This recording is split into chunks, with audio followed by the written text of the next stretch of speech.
अब एक्सरसाइज 7.2 का question number 4, find the ratio in which the line segment joining the point -3, 10 and 6, -8 is divided by -1, 6। तो देखो इस question में हमें ये बताना है कि यहाँ पे एक पॉइंट है -3 और 10 और दूसरा पॉइंट है 6, -8, और इसको जो ये पॉइंट है -1 और 6 ये किस रेशो में डिवाइड करता है। तो मान लो कि ये जो -1, 6 है ये m1 रेशो m2 में डिवाइड कर रहा है, इसको m1 रेशो m2 में, और इस पॉइंट को थोड़ी देर के लिए a ले लेते हैं और इसको b ले लेते हैं, और ये वाला जो पॉइंट है हमारा ये p हो गया। तो अब हमें इसका मतलब ये हुआ कि दो पॉइंट है a और b, और हमें ये बताना कि ये जो पॉइंट p है ये इसको किस रेशो में डिवाइड कर रहा है। तो सिंपल है, इसमें हम क्या करेंगे, इसको ले लेंगे x1 y1 और इसको लेंगे x2 y2 और ये हो जाएगा हमारा xy। और हम जो है कौन सा वाला फॉर्मूला यूज कर रहे हैं इसमें, section formula.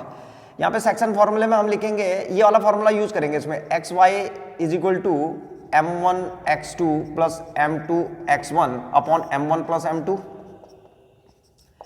Comma m1 y2 plus m2 y1 upon m1 plus m2, ये वाला फॉर्मूला यूज कर रहे हैं।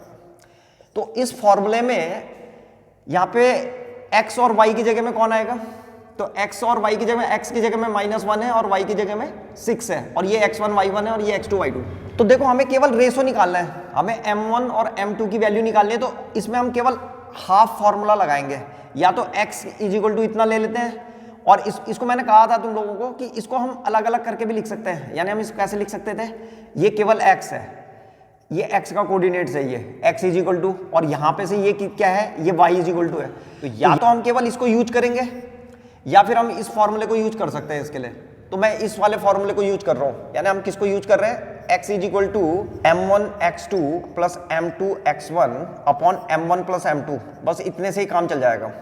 तो x की जगह में कौन है, -1, तो यहाँ पे लिखो -1 इज इक्वल टू m1 और m2 की वैल्यू निकालनी, तो ये ऐसे ही रखेंगे इसको, तो m1 ऐसे ही रहेगा, x2 जो है हमारा 6 है, तो यहाँ पे लिखो 6 प्लस m2 फिर से वैसे ही है, तो m2 ऐसे ही रहेगा, और x1 की जगह में -3 और अपॉन m1 प्लस m2, तो यहाँ पे m1 प्लस m2 आ जाएगा। तो इसकी क्रॉस मल्टीप्लाई करेंगे यहाँ, तो -1 के साथ इंटू हो जाएगी, तो दोनों ही जो है माइनस के हो जाएंगे। तो यहाँ पे लिख देता हूँ ये -1 और यहाँ पे m1 प्लस m2 ऐसे करके लिख दिया। ये यहाँ पे हो गया, ये हमारे पास 6m1 और यहाँ पे -3m2 ऐसे करके, ये हो जाएगा -m1 और -m2 दोनों नेगेटिव हो गए, is equal to 6m1 -3m2।